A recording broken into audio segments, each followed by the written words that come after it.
Le ciel brûlait encore. Des traînées de feu rayaient l'horizon, là où les croiseurs de la coalition avaient disparu derrière les nuages rouges. La guerre venait de s'achever, ou peut-être qu'elle ne s'achevait jamais vraiment. On disait que la Terre avait gagné, mais quand je regardais les ruines autour de moi, je ne voyais ni victoire ni gloire, juste la cendre. Je m'appelle Elena Moreau, ancienne infirmière du corps humanitaire interstellaire. J'étais resté en arrière, sur Véridian 4, une planète qui avait été un champ de bataille pendant 3 longues années. Les deux camps, humains et Xarca, avaient tout perdu ici. Le vent portait encore l'odeur métallique du sang et sel, acide, des machines calcinées. J'avançais lentement entre les carcasses de vaisseaux, cherchant des survivants, même si je savais que je n'en trouverais plus. J'avais promis à ma fille, avant qu'elle parte sur Terre, que je ne laisserais jamais quelqu'un mourir seul. Je m'arrêtais, un bruit, faible, comme un souffle. Je crus d'abord que c'était le vent, mais non, c'était plus régulier, plus fragile, une respiration. Je suivis le son jusqu'à un morceau de coque effondré. En dessous, un petit espace. J'écartai les débris. Là, parmi les ombres et la poussière, quelque chose bougea. Une forme, petite, vivante. Mon cœur se serra. C'était un enfant, mais pas humain. Sa peau luisait d'un ton bleuté, presque translucide. Ses yeux immenses me fixaient avec un mélange de peur et de curiosité. Je reculai d'instinct. C'était un Xarca, l'espèce qui avait réduit nos colonies en cendres. Mais ce n'était qu'un bébé. À peine quelques mois peut-être, il pleurait sans bruit, la gorge sèche. Je ne sais pas ce qui m'a poussé à le faire. Peut-être la fatigue, ou peut-être ce qu'il restait d'humain en moi. Je sortis ma gourde, approchai lentement. Chut. Ça va aller, murmurai-je. L'enfant me regarda, hésita, puis but. De ses mains fines, il agrippa mon poignet. Ses doigts étaient froids comme la glace. Je sentis quelque chose se fissurer en moi. Je l'ai pris dans mes bras. Autour de nous, le champ de bataille était silencieux. Il n'y avait plus d'ennemis, plus d'alliés non plus, juste cet enfant et moi. J'aurais dû le remettre au commandement humain, mais il n'y avait plus de commandement ici. Les relais étaient détruits, les stations orbitales hors service, et je savais ce que feraient les soldats s'ils trouvaient un Xarca vivant. Alors j'ai choisi.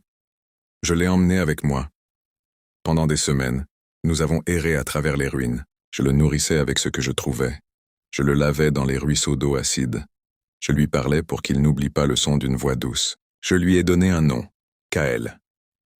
La nuit, quand les drones de patrouille passaient dans le ciel, je le serrais contre moi, retenant mon souffle. Parfois il me regardait, ses yeux brillants d'une intelligence que je n'avais jamais vue chez un bébé humain. Il semblait comprendre. Les mois passèrent.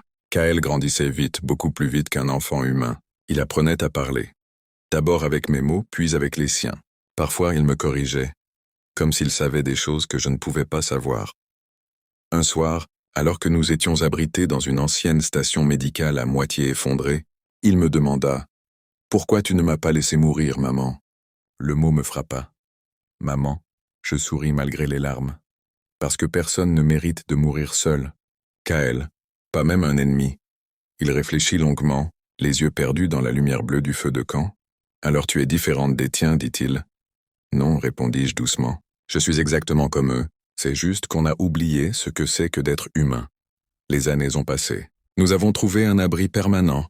Une petite ferme abandonnée au bord d'un lac vert. La végétation reprenait peu à peu ses droits. Le ciel, lui, redevenait bleu. Kael aimait regarder les poissons luminescents sous la surface. Il me disait souvent « Un jour, maman, je reconstruirai tout ça. » Je souriais. « Alors tu feras mieux que nous. » Et dans son regard, je voyais une promesse. Mais la paix ne dure jamais. Un jour, les vaisseaux humains sont revenus. Ils avaient repéré les signaux d'énergie dans la région. Ils ont atterri non loin de notre ferme. Kael avait alors 15 ans. Il était grand, plus fort que n'importe quel humain, mais son cœur restait celui d'un enfant. Je lui ai dit de rester caché. Ne sors pas. Quoi qu'il arrive. Il a obéi.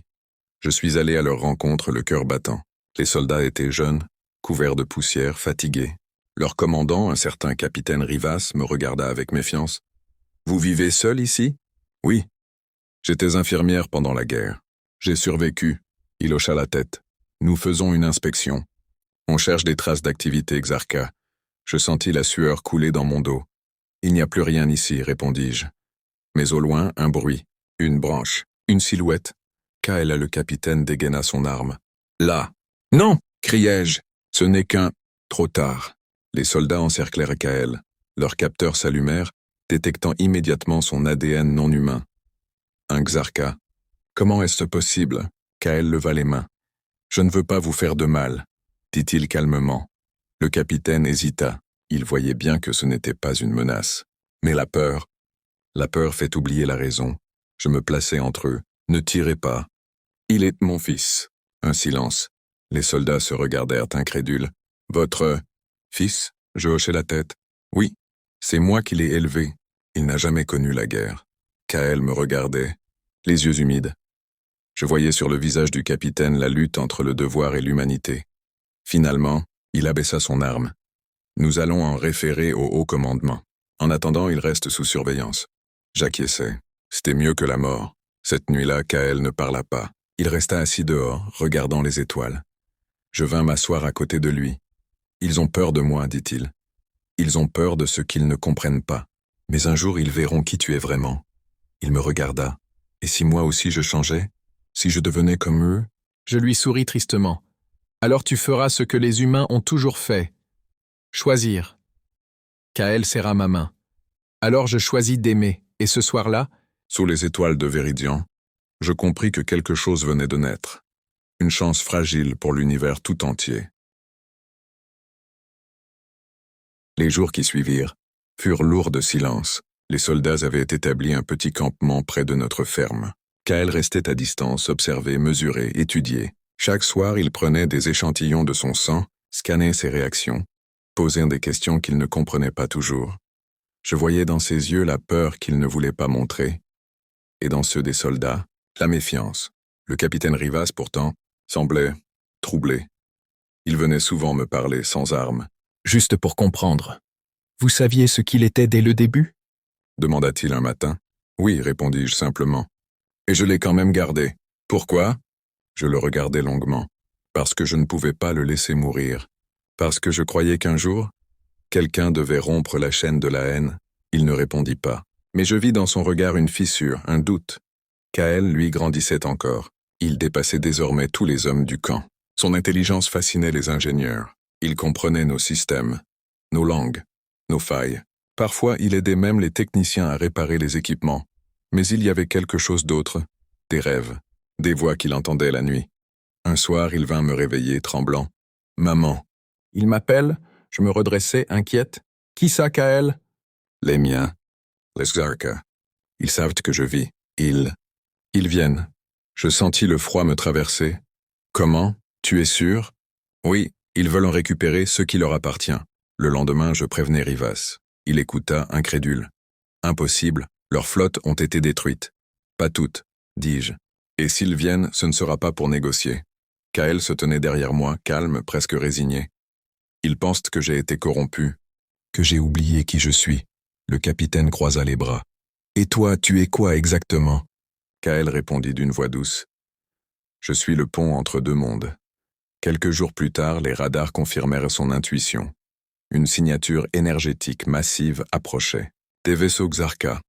Les soldats se préparèrent. Ils savaient qu'ils ne pourraient pas tenir longtemps. Les défenses planétaires étaient inexistantes. Véridian 4 n'était qu'une ruine oubliée. Je regardais Kael, qui observait le ciel, le visage impassible. « Tu savais qu'ils viendraient ?» dis-je. « Oui, et je dois aller leur parler. » Je secouai la tête. « Non, ils te tueront. » Pas s'ils voient donc que j'ai changé. Je le pris par les épaules. « Tu es mon fils. Je ne te laisserai pas partir. » Il posa sa main froide sur ma joue. « Maman, c'est parce que je suis ton fils que je dois y aller. » Le lendemain, l'horizon s'embrasa. Les croiseurs Xarca descendirent du ciel comme des comètes d'acier. Leur ombre couvrit la vallée entière. Les soldats humains se tenaient prêts, leurs armes pointées vers le ciel. Mais Kael s'avança seul, sans armure, sans peur. Les vaisseaux s'immobilisèrent au-dessus de lui.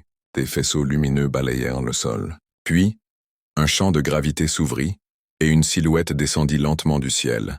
Un Xarca adulte, imposant, vêtu d'une armure d'argent. Son visage était sévère, presque majestueux. Je sentis mon cœur s'arrêter. Kael leva les yeux. « Père !» Un murmure parcourut le camp. L'alien géant l'observa longuement. « Tu es vivant », dit-il dans un souffle mécanique. Nous pensions t'avoir perdu. Vous m'avez perdu, répéta Kael. Le jour où vous avez choisi la haine, un silence aussi lourd qu'un cri. Le commandant Xarka inclina la tête. Tu as été élevé par eux, dit-il avec dégoût. Parcez! Créatures faibles. Kael répondit calmement. Ces créatures m'ont appris ce que vous n'avez jamais compris. Et qu'est-ce donc? L'amour. Le mot vibra dans l'air comme une déflagration invisible.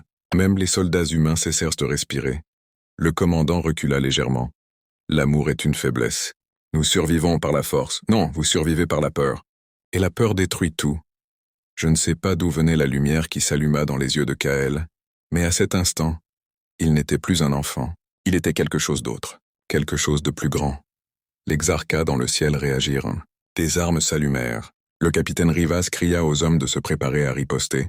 Mais Kael leva la main. Non.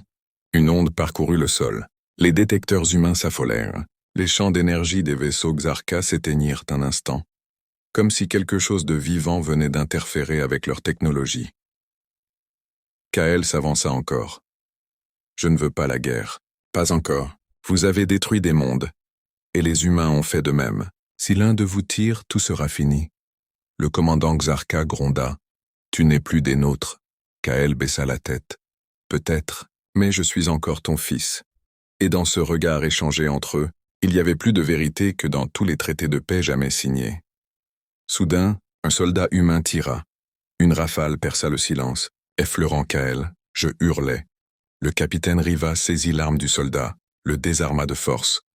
Cessez le feu, hurla-t-il, mais c'était trop tard. Les Xarkas réagirent immédiatement. Le ciel s'illumina de rayons plasma. L'air brûla. Le sol trembla. Je me jetai au sol, couvrant ma tête. Kael leva les bras, et une onde bleutée se déploya autour de lui, formant un dôme translucide. Les tirs s'y brisèrent comme des vagues sur un rocher. Les soldats humains regardaient, bouche bée. Ils les protégeaient. Les tirs cessèrent. Le silence retomba, pesant. Kael s'effondra à genoux, épuisé. Le commandant Xarka s'avança lentement. « Tu es fort, mon fils. Trop fort pour rester parmi eux. Reviens. Nous pourrions régner ensemble. » Kael leva les yeux, le visage couvert de sueur. « Non, je ne régnerai pas sur des ruines. » Je courus vers lui, le prenant dans mes bras. Il tremblait. « Maman !» murmura-t-il. « Ils ne comprendront jamais. Alors fais-leur comprendre, dis-je. Montre-leur ce que c'est qu'être humain. » Il me regarda avec une douceur infinie. « C'est ce que j'ai appris de toi. » Le commandant Xarka leva son arme. « Assez. Si tu refuses, tu mourras avec eux. » Mais Kael se releva. Son corps brillait d'une lueur intense, presque divine. « Non, c'est toi qui dois apprendre à vivre. » Un vent se leva, violent. Le ciel sembla se fendre. Des éclairs bleus jaillirent, enveloppant Kael et les vaisseaux Xarka dans une lumière aveuglante. Puis, tout s'arrêta. Le silence. La lumière se dissipa. Les vaisseaux Xarka étaient immobiles. Kael avait disparu, je tombai à genoux. « Kael !» criai-je. Mais seule la brise me répondit. Le capitaine Rivas s'approcha, posant une main sur mon épaule. Il a sauvé tout le monde. Je levai les yeux vers le ciel vide. Mon cœur se serra. Je ne savais pas encore qu'il n'était pas parti. Pas vraiment. Les jours qui suivirent furent étranges, trop silencieux, trop paisibles. Les vaisseaux Xarka étaient toujours là, suspendus dans le ciel, immobiles, inertes. Aucun tir, aucune communication. Comme si le temps s'était figé au moment où Kael avait disparu. Les soldats humains observaient, incrédules. Certains priaient, d'autres pleuraient. Moi, je ne pouvais plus parler. Il ne restait de lui qu'un écho dans l'air, un parfum de lumière. Je restais là jour après jour, assise devant la ferme, les yeux perdus vers le ciel. Le capitaine Rivas essayait de me convaincre de partir, de rejoindre la flotte de retour. Mais comment partir sans mon fils? Une nuit, alors que le vent faisait trembler les vitres, une faible lueur bleue illumina la pièce. Je crus d'abord à un rêve. Mais non. Devant moi, comme projeté dans l'air, un visage apparut. Kael, son image tremblait, translucide, comme faite de lumière et de mémoire. Je me levai, les larmes aux yeux. Kael, mon fils, il me sourit. Je suis là, maman. Où es-tu? Qu'est-ce que tu as fait? J'ai fait ce que je devais. J'ai relié nos esprits, humains et Xarka. J'ai brisé les barrières. Ils ne comprennent pas encore. Mais ils ressentent. Je posai ma main sur son visage de lumière. Tu ne peux pas revenir, n'est-ce pas? Il baissa les yeux. Mon corps n'existe plus vraiment, mais je suis partout maintenant. Dans l'air, dans les étoiles, et dans ton cœur, je pleurais. Il souriait encore. Dis-leur, maman, dis-leur que je n'étais pas un miracle, que je suis juste le fruit d'un geste humain. Je te le promets, Kael. Son image se dissipa lentement, comme un feu qui s'éteint doucement. Le lendemain, les vaisseaux Xarca se mirent à bouger. Lentement, majestueusement, ils se tournèrent vers le ciel et quittèrent l'orbite sans tirer un seul coup. Le capitaine Rivas resta figé, stupéfait. Ils partent. Je hochai la tête. Oui, parce qu'il leur a montré autre chose que la peur. Des mois passèrent. Viridian 4 naissait. Des équipes de reconstruction arrivèrent de la Terre. Les champs reprenaient de vie. Les lacs redevenaient clairs. Et dans les écoles, les enfants apprenaient désormais une nouvelle histoire, celle du garçon qui avait changé deux mondes. Je vivais toujours dans la vieille ferme. Parfois, la nuit, quand le vent soufflait dans les arbres, j'entendais sa voix. Douce, rassurante. Un jour, Rivas revint. Il portait un uniforme neuf, des décorations qu'il semblait ne pas mériter. « Vous aviez raison, dit-il. Ce garçon, il était plus humain que nous tous. » Je souris. Il l'était parce qu'il a appris à aimer. Le capitaine se tut un instant, puis sortit un petit appareil de son sac. C'est un enregistrement. Nos capteurs l'ont capté au moment de l'explosion d'énergie. Je le pris, tremblante. Il lança la lecture. La voix de Kael résonna dans la pièce, calme, limpide. Je ne détruirai pas, je ne fuirai pas. Et j'aimerais, parce que ma mère m'a appris que c'est la seule force qui sauve. Puis le signal se coupa. Je restais là, les yeux fermés, le cœur apaisé. Je savais que quelque part dans la trame du cosmos, il veillait encore. Des années passèrent. Les humains et les Xarca signèrent un pacte. Pas une alliance de puissance, mais une promesse de coexistence. On construisit des colonies communes, des écoles partagées, des échanges culturels. On parla d'un miracle de Viridian, mais moi je savais, ce n'était pas un miracle. C'était un enfant, mon enfant. Je fus invité à une cérémonie bien des années plus tard sur la planète capitale. Des ambassadeurs, des généraux, des scientifiques, tous rassemblés. Au centre du hall, un monument de verre et de lumière, une statue, un jeune être, mi-humain, mi-Xarca, les bras ouverts vers le ciel. Sur le socle, une phrase gravée dans les deux langues. « Mon cœur est humain ». Quand je posai ma main sur la plaque, je sentis une chaleur familière, un souffle léger contre ma peau, et une voix, dans ma tête. « Maman, regarde. Ils apprennent à aimer. » Je fermai les yeux. Des larmes coulèrent sur mes joues, mais c'étaient des larmes de paix. Les années ont passé. Je suis vieille maintenant. Ma maison sur Viridian 4 est en ruine, comme tout le reste du passé. Mais chaque matin, quand je regarde le ciel, je vois les vaisseaux Xarca et humains voler ensemble. Et parfois, quand la lumière du soleil traverse les nuages, d'une certaine manière, je crois le voir, un éclat bleu, une forme fugace. Kael, le vent murmure, et je l'entends me répondre. Je suis là, maman. Toujours.